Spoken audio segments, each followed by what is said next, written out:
Oh, goody. All right, what's going on, everybody? Zombies here again, and today we're back with another Marvel Snap video.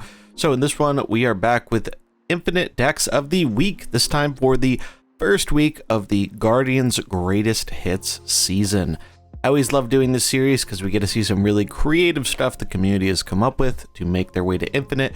So whether you're looking for something to climb to Infinite with yourself, or just looking for a fun deck to mess around with, we've got you covered with a bunch of sweet lists here. Before we dive on into it, I do want to mention we have a companion article here, so if you want to take a look at some write-ups about some of the decks that are featured here, definitely suggest checking that out. The link will be in the description as always. And if you enjoy this type of content, make sure to like and subscribe here on the Marvel Snap Zone YouTube channel.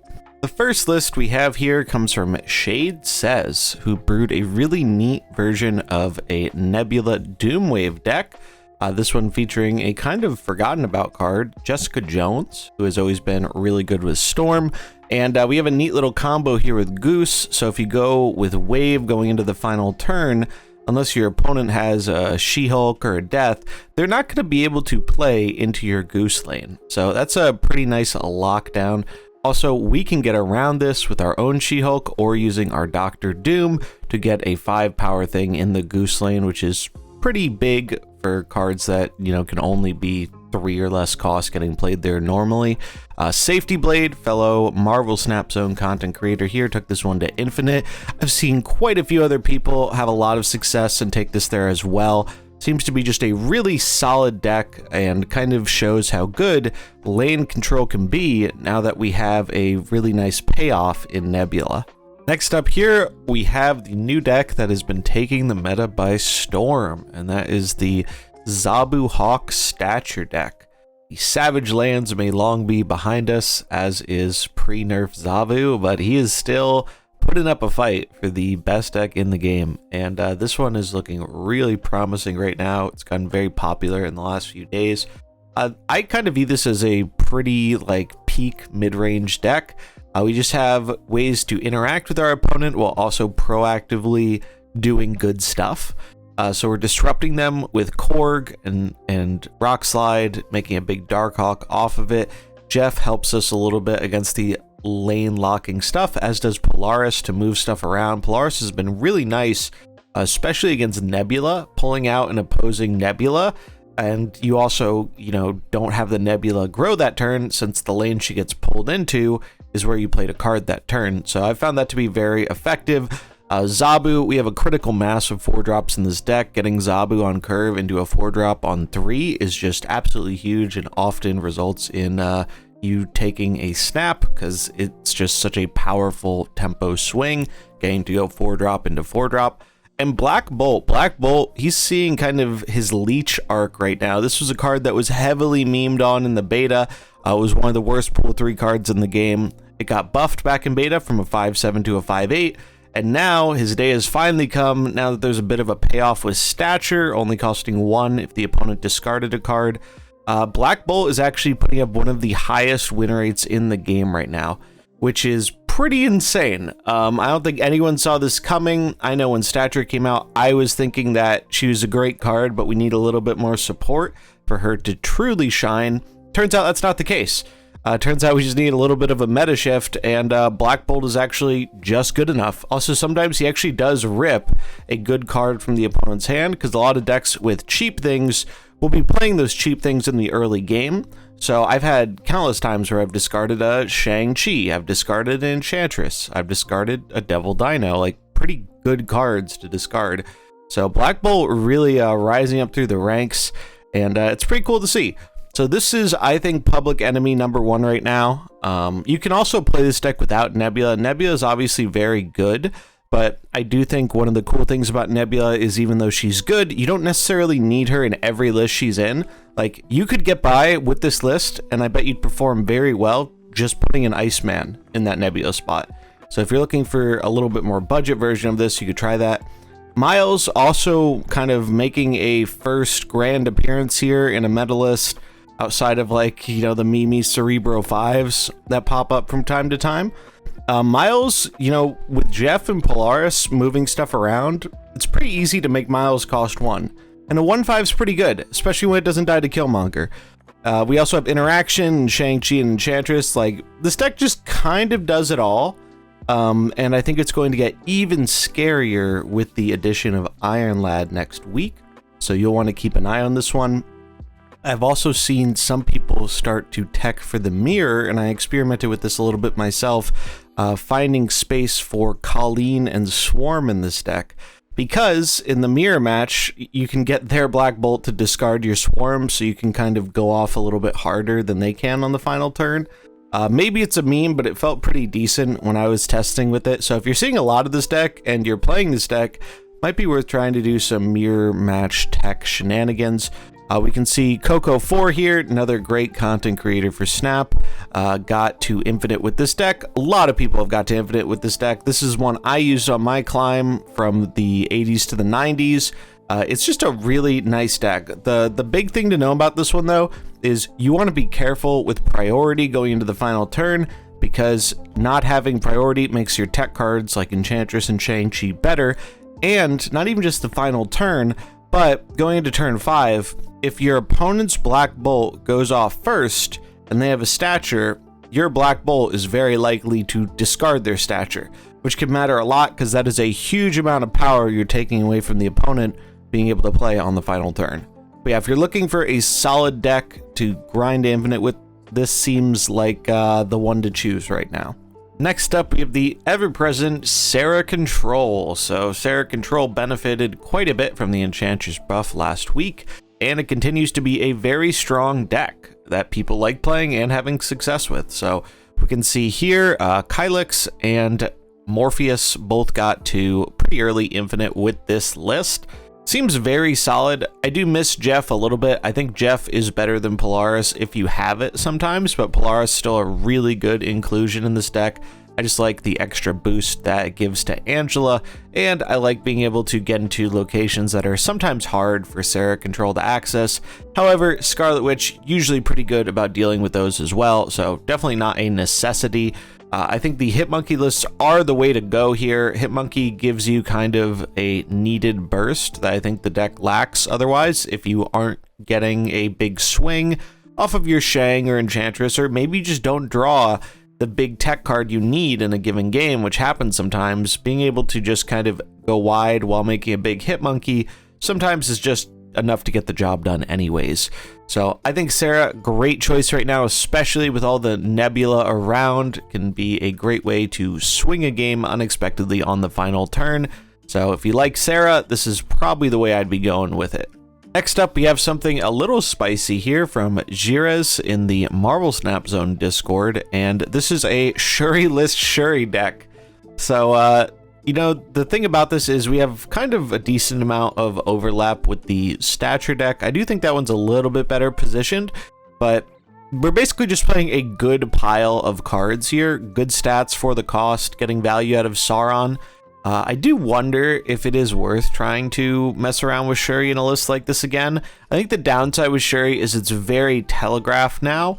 And with Sauron, it's kind of hard to run ways to protect it, so you're very vulnerable to Shang-Chi or Valkyrie or anything like that. But I do think this probably just has enough stats to get there. You know, taking those negative effects away from Typhoid Mary, Red Skull, the recently adjusted Lizard, makes them pretty big threats in their own right. We have Jeff for some flexibility here. Zero Titania, I think, is being slept on a bit. It was one of the more powerful one-drop combinations we saw in the past, and we haven't seen quite as much of it recently. I think it's still really good. Though you do have to be mindful of all the Polaris around moving your stuff about. Nebula, really great addition to this style of deck. Even when Nebula isn't gaining stats, she is actively messing with your opponent's game plan by adjusting where they think they have to play their cards to play around this. That's a lot for a one drop. That is a very powerful effect for a one drop, even if it doesn't get bigger during the game. So I like this list. It seems very solid overall. If you just like slamming some big stats on the board, this might be the one you want to go with.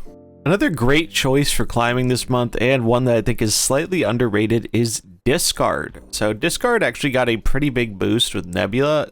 Discard was previously trying out the Storm lane control stuff, as it's pretty powerful when you can just drop a Dracula in a lane and then win that at the end, or force your opponent to fight for the other 2 lanes because they've lost the Storm lane.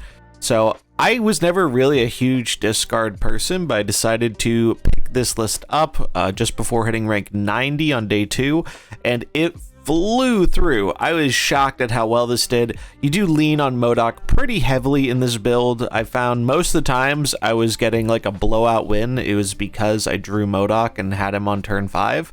But you just do some very powerful stuff with this deck. You pump up your Morbius, you get at least 2 swarms, if not 4. You get a big Apocalypse. Dracula is pretty much almost always getting you big Apocalypse, or at the worst a Chavez. It's just a very smooth flowing deck. The other thing I really like about this is if you're not super confident in your snapping skills, I think this deck makes it very clear when you have a chance versus when you do not. So I find it much easier to know when I'm supposed to make an early snap, or when I'm supposed to leave the game when the opponent snaps and I'm not in a really great position. So if you're still kind of learning the ropes of snapping and retreating, I think this is a really good choice. In terms of budget substitutions, I do think you can get away without Nebula or without Jeff in this deck. You probably want to just do some other more budget-friendly version of good cards here, so I'd probably put in like an Iceman for some disruption, or a Sunspot. I was originally trying Sunspot in the list, but decided to go the Nebula route, and I enjoyed doing that because you do want to curve out with this deck. But if you don't have access to those 2 cards, because they're 2 of the more expensive cards, those are some possible substitutions you can make to make this a little bit more budget friendly.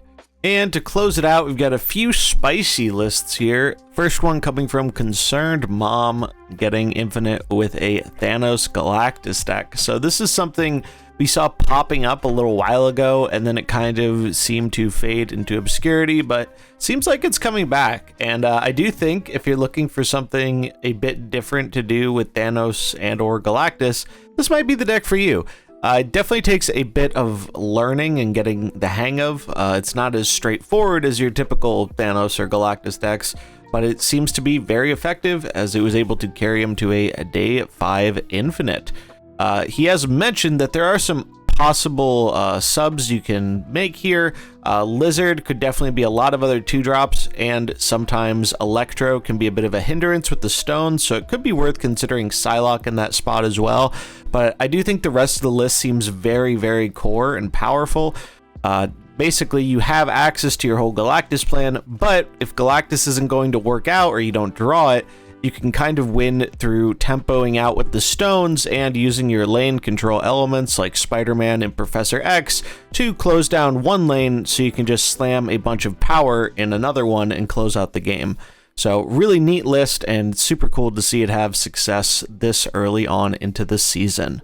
Another cool deck that we see making a return here is Silver Surfer. We saw Silver Surfer have some success late in Shuri's dominance, as people realized lane control was an effective way to deal with that deck, and now that lane control is continuing to get more popular, it makes sense that Surfer continues to be a fairly solid deck choice. So this one comes from Attack on Geek, and he used this list to climb to Infinite. Originally, he had Juggernaut in the Rogue spot, but ended up swapping out for Rogue for the final push, as Zabu was his trickiest matchup. So it seems like a pretty great meta tech there. Very interesting to see Professor X at the top end here. I've seen someone else experiment with that in the past, and it definitely makes sense if you're leaning more into the lane control element. This seems like a pretty solid way to make it tricky for the opponent to play where they want to. So always cool to see Silver Surfer still having some success even long after he had been nerfed. And last but not least here, we have maybe our spiciest deck of the bunch, and this one comes from AJ Casts, and it is a kind of a lane control Quake deck. So Quake definitely been a card that's been memed on for a while, though there have been kind of okay Quake decks in the past that I think have flown under the radar, but she has generally been kind of viewed as one of the worst Pool 3 cards, so it's cool to see someone have success with her and take her to Infinite. Really neat combining Quake with Storm, as you can definitely catch the opponent off guard. You make them think they're supposed to play for this Storm lane, and then you flip the script on them, shuffle the locations around, and all of a sudden you've locked down a location they weren't expecting to be locked down at all. This is also really good for Doctor Doom because if the Quake flip goes where we don't want it to, that's okay. We have a way of getting into there later. Same thing with Jeff. Jeff helps us do that too. Definitely a more low to the ground curve, so it seems like you're going a bit wider with this deck. And then you have Blue Marvel as a bit of a payoff for that, and then Arrow for a little bit of interaction.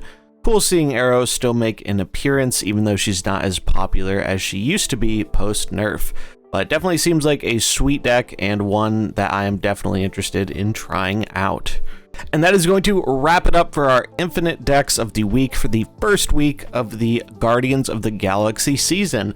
Had some really cool lists here. If you want to check out more about them, be sure to check the article in the description below. And if you enjoyed this content, remember to like, subscribe, and stay tuned to a Marvel Snap Zone for all your Marvel Snap content. If you like the content I do here on Snap Zone, you can also check me out on my YouTube and Twitch, links in the description. That's going to wrap it up for this video. I'll catch you in the next one. Peace.